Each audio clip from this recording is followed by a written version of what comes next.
EiE, right, Nigeria's one-person campaign recognizes individuals making a difference in their communities.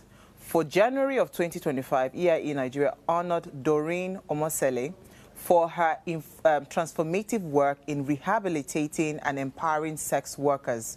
Through her organization, Blossom Girls Outreach Foundation, Doreen demonstrates how advocacy can restore dignity, create economic opportunities, and also provide holistic rehabilitation for marginalized individuals. And to join me in the conversation tonight is Doreen Omosele herself. She is the Executive Director of Blossom Girls Outreach Foundation. Thank you so much for joining me, Doreen.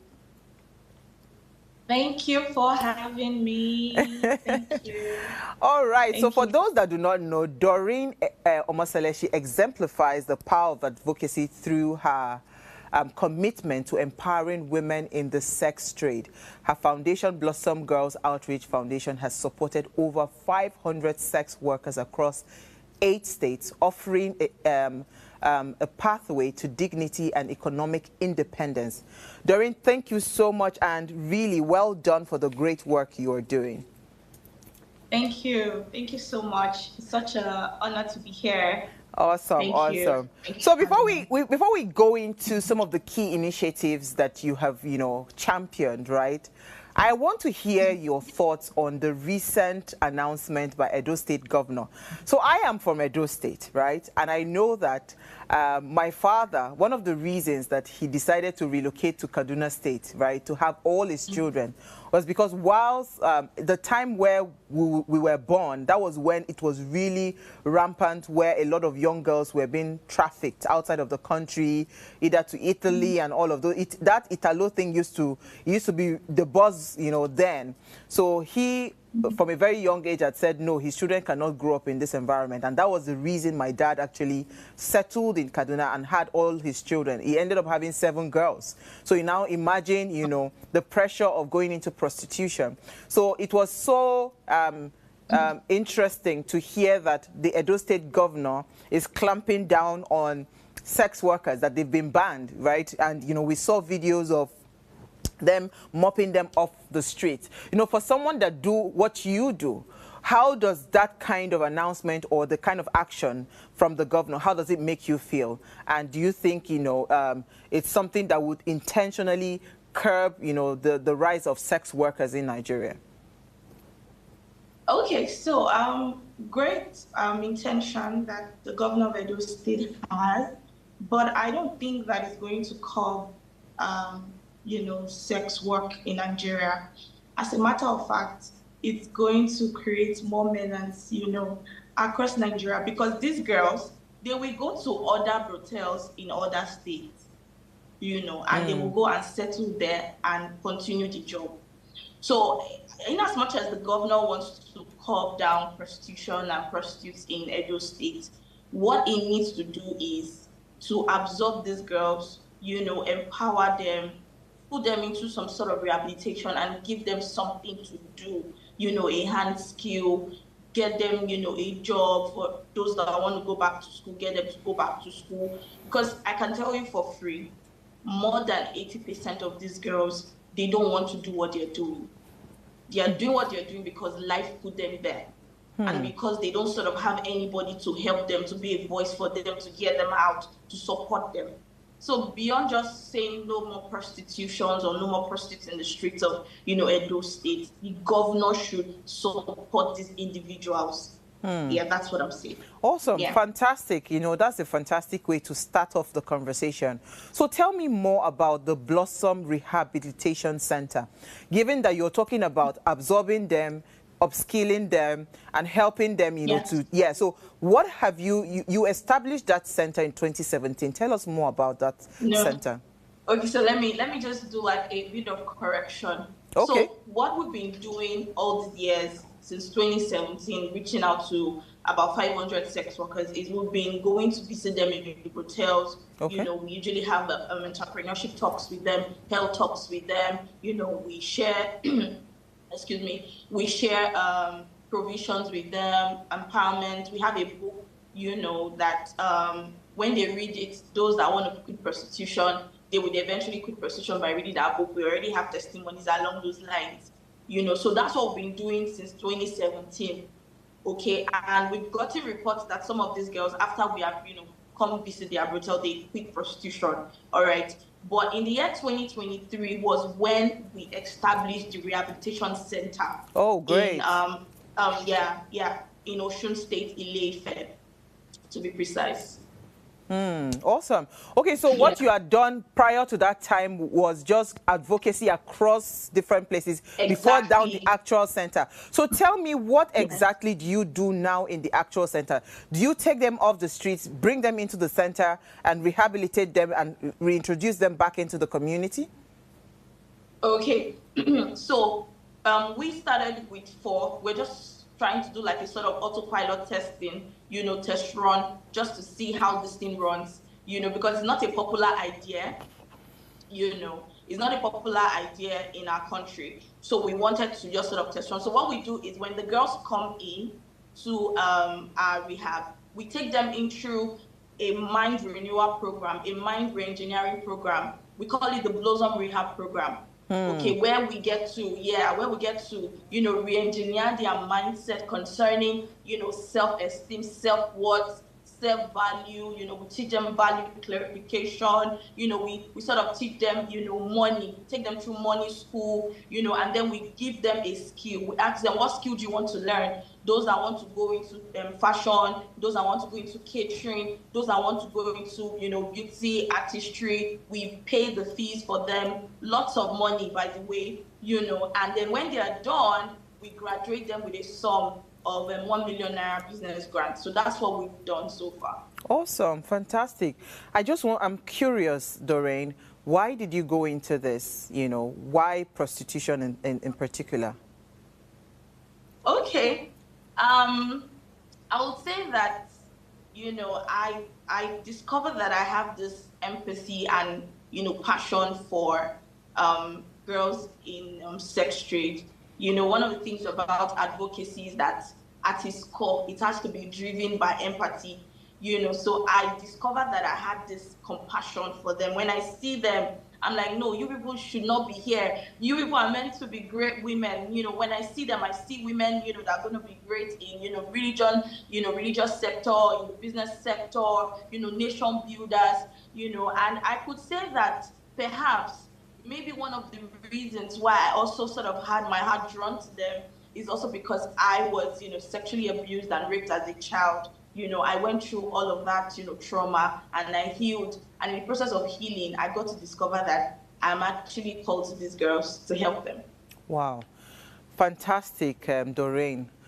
But there's a big menace, or there's a big elephant that we must address. Sex trade has moved from the streets to social media.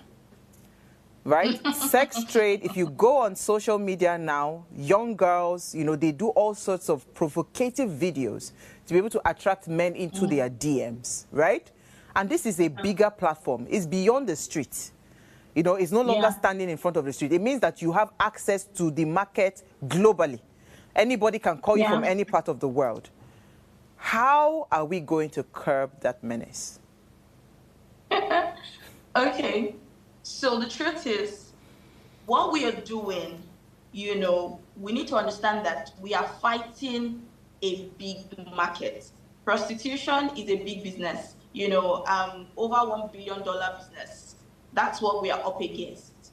And the truth is, we may not be able to help everybody, but the ones that we can help, we would help them, and we will show them to the world, you know, that this was, you know, how they lived before. This is their before. This is now their after. And we would put their story out there, you know, and have them share their story and, you know, put a warning out there to people so that those who are already in it, thinking that they are already, you know, having a field day, enjoying their life, would be warned, you know, will be pre-warned and, you know, told that, see, this is not the life to live. So that's basically what we're doing. We're basically focusing on the power of one. Because I strongly believe that good done, you know, somewhere is good done everywhere.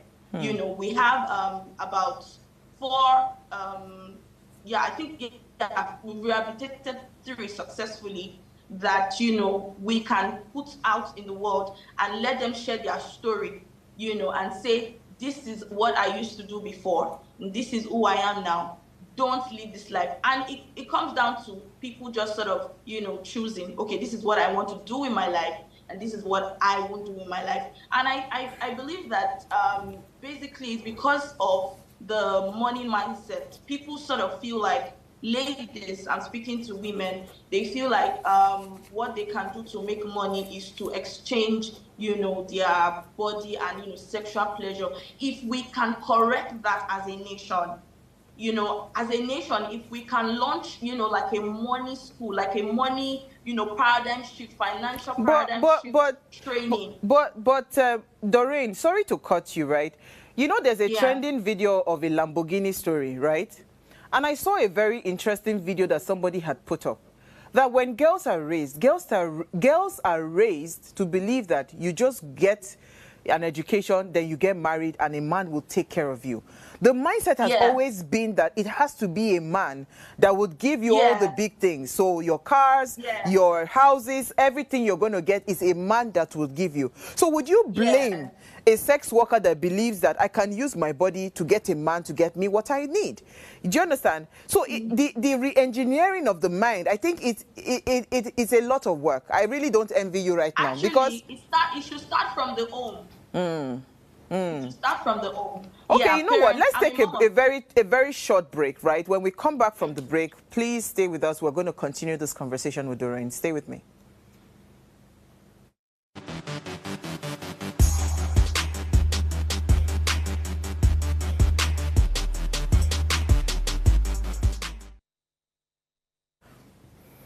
All right, thanks for staying with us. Now, if you just tuned in, we are having a conversation around advocacy, and Doreen Omosele is my guest this evening. We're talking about, the marginalized community, and we're narrowing it down to sex trade. Now, please, let's hear what you have to say. Remember, you can join the conversation. Send us an SMS or WhatsApp to 081-803-84663. Our phone lines are also now open. The number to call, or the numbers rather to call, 07025007749 or 07014242420. Let's hear what you have to say. Do you think sex trade can be abolished, or it can really be minimized in Nigeria? So, Doreen, before we went on the break, so I'm asking, right, if you say it has to start from the home, the advocacy and the training and all of that, how conscious are parents of this fact? Because, it's an unconscious, what's it called? It's an unconscious foundation that has been laid in the minds of young girls, right?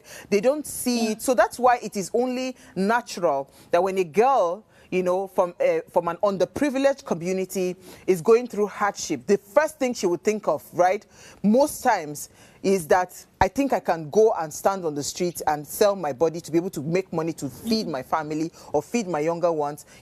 Not many, it's only very few that think about going to go and probably become maybe house helps or something, and all of that. A lot of it's like a default thinking that I can always use my my body to get money.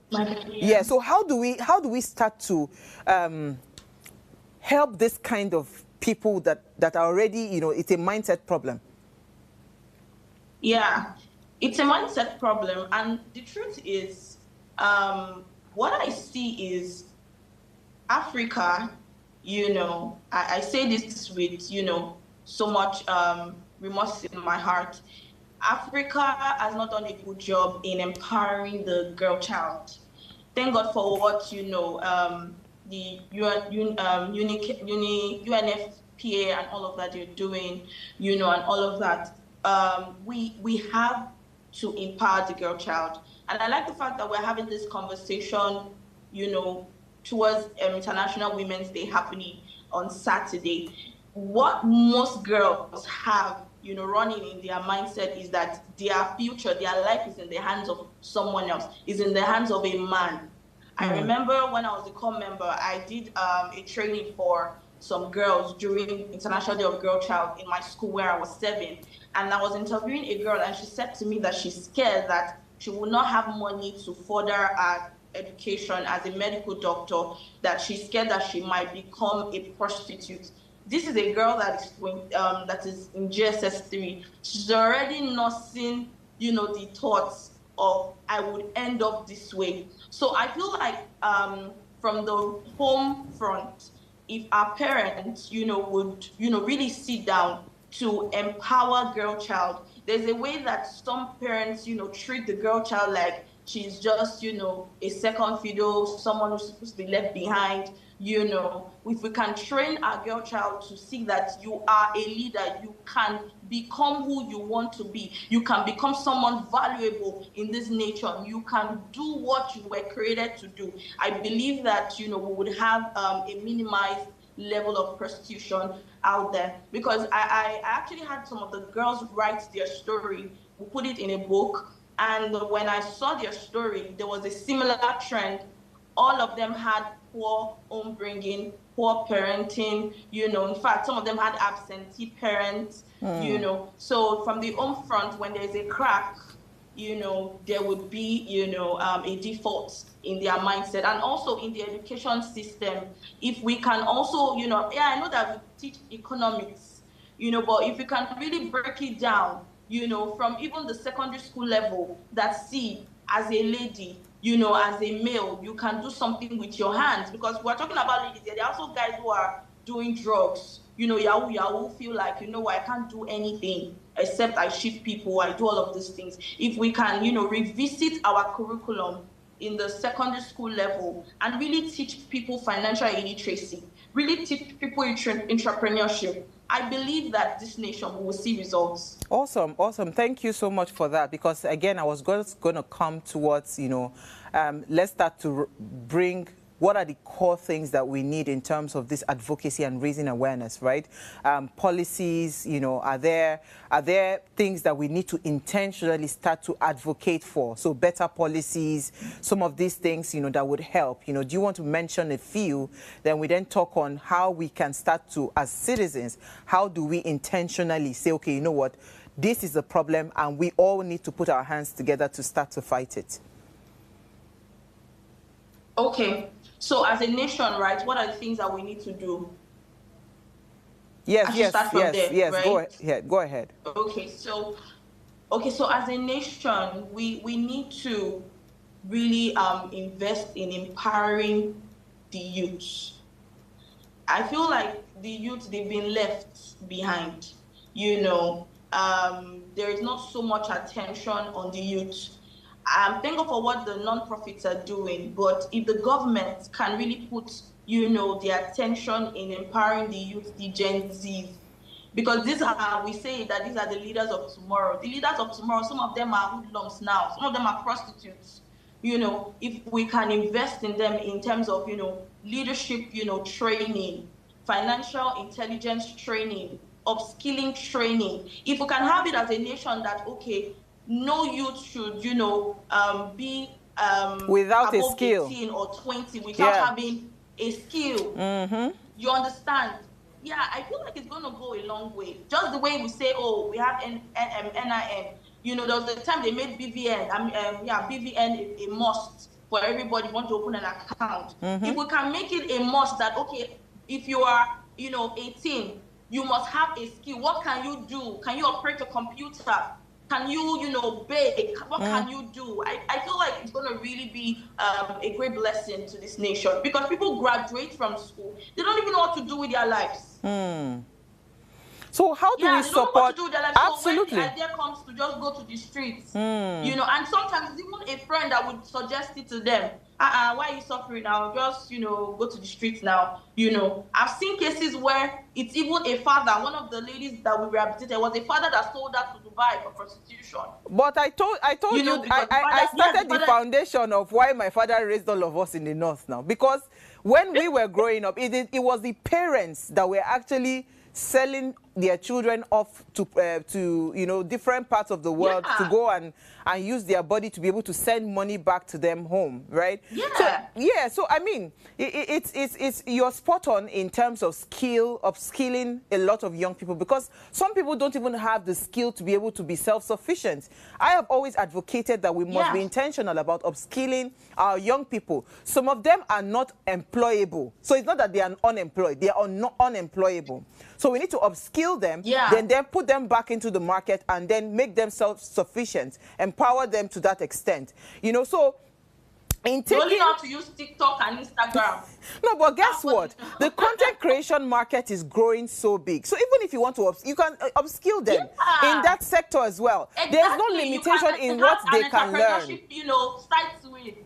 Absolutely. There's no limitation in what, if it is makeup the girl loves to do. I mean, upskill her and let her, you know, do makeup beyond her face and to make money from it. So how do we support the rehabilitation efforts that you are putting in place? How do we support you? Oh, wow. Personally, what we've been doing, we've been fundraising.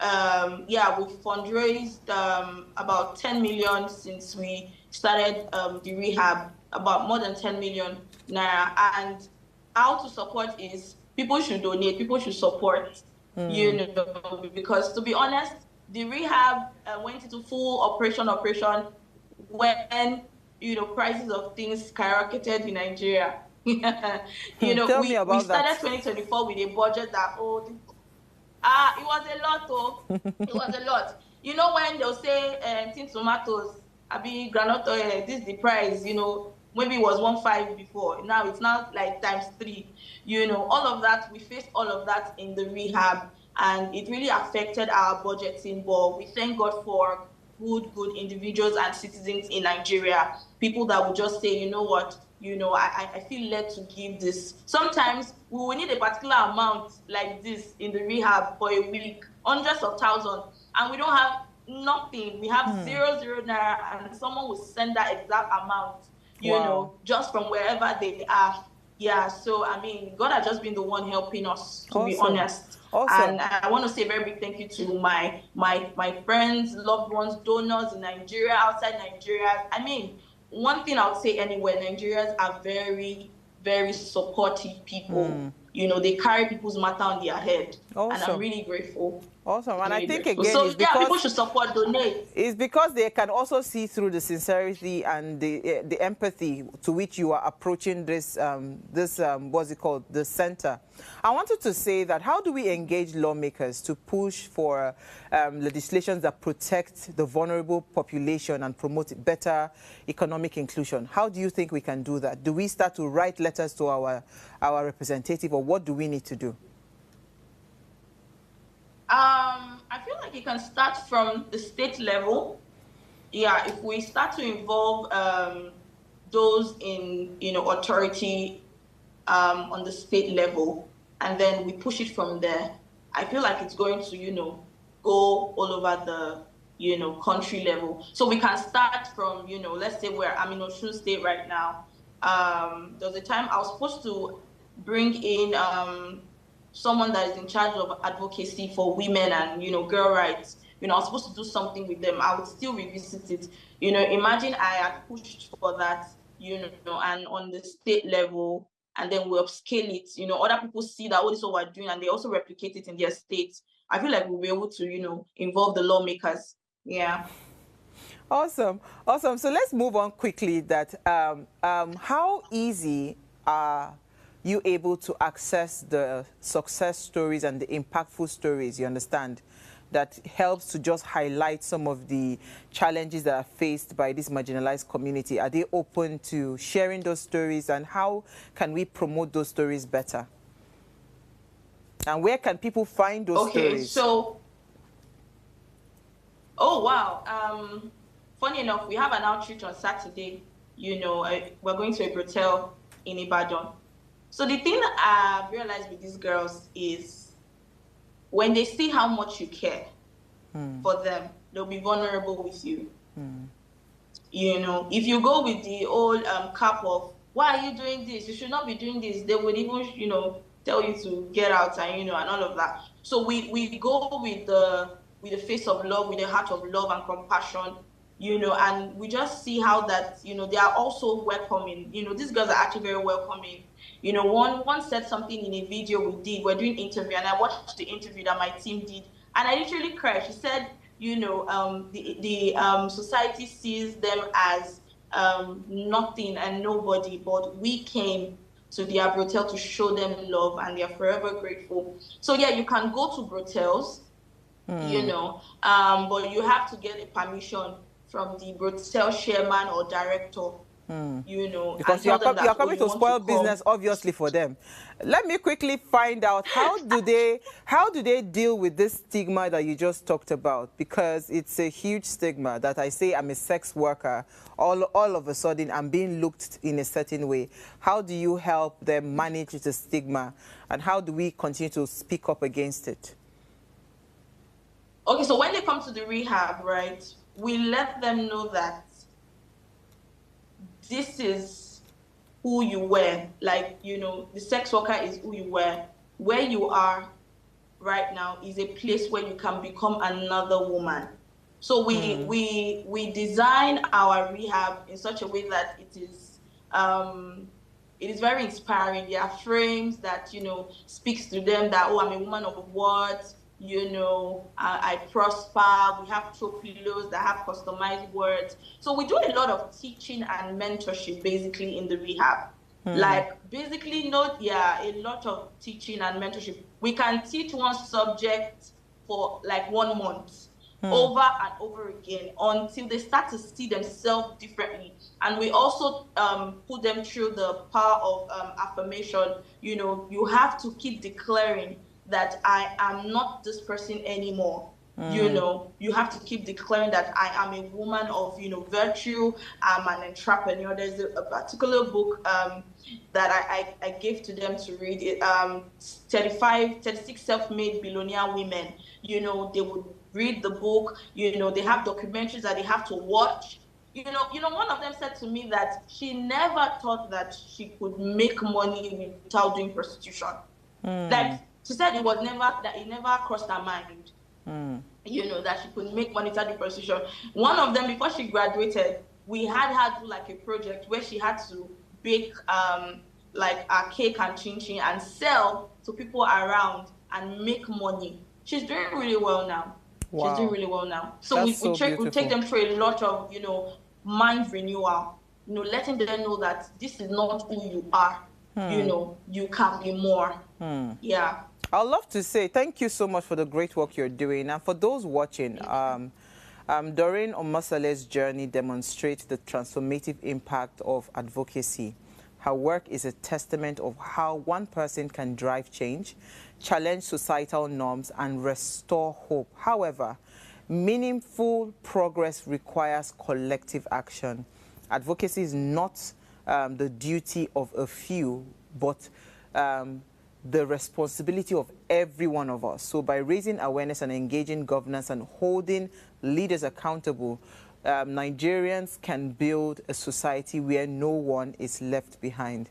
So one person can truly spark change, and Doreen is doing it. But of course, a united citizenry can ensure lasting progress.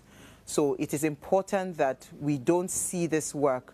I did a video over the weekend, or rather on Friday, and I was talking about my people in the north, why they will shut down schools, and people were asking, what is my business? It is my business. I'm a Nigerian, and it has to be a Nigerian thing. So thank you so much, Doreen. If you had one final thing to say to anybody that is watching now, what would that be? And, and so we can wrap up the conversation. Okay, thank you. Thank you so much. It's been an amazing time. What I would say is, as Nigerians, there's a way we live our lives. We can be so self-consumed. We feel like, this is it. I have my 9 to 5. I have my kids. I have my academics. I have my life. You don't even, realize that there's another world out there. There are people who are going through a lot. So I want to just sort of beseech us that please, whenever you see people who are advocating for a change, for injustice in the society, be a blessing, support them. 1,000 naira donation can go a long way. When I see people give, to my NGO 500 naira, I'm very grateful because it can buy a bag of water in the rehab. So support them. They're having a program. Beyond money, you have resources, you have connections that can help them support and also share what they're doing. Carry it on your head as well. Awesome. And then also be part of the change. Don't be part of the people that are causing the problem. Speaking to the men now, you are the ones that are going to patronize these, girls. Just stay with your wife if you are married. Okay, be faithful with your wife. It's all right. Do you want to start that war now? But I wanted to quickly just add. I wanted to quickly add that as much as people would want to give to people like you doing the great work, it's also important that for all those non-governmental organizations, the NGOs out there that collect people's money and don't do what they say they want to do, you are actually killing the humanity in people. Because again, over the years, people have dealt with a lot of fraudulent organizations, all in the name of an NGO. It's almost been bastardized. So it is important that when you are doing those things, remember that you're killing the hope of other people and the chance for other people to truly find help. So NGOs too, you guys need to start to call out those people, so that you start to intentionally blacklist them, so that they don't spoil the chance for somebody to truly find help. Yeah. True. I thought to just put that out there. Investigatory, board that go about, investigating the work that NGOs are doing, because it's actually, bringing bad light on us. Absolutely. To be honest, I've heard someone say that we're using them to make money, and I'm like, NGO that I sold my only car to support, I'm using NGO to make money. But that is sadly, some of the things that people are faced with. But thank you so much, and keep up the good work. In our own little way, we'll try to see how to continue to project what you do. So feel free. If you have any project you want to project on TV, let us know, and we'll be happy to do that for you. All right. Thank you so much, Doreen.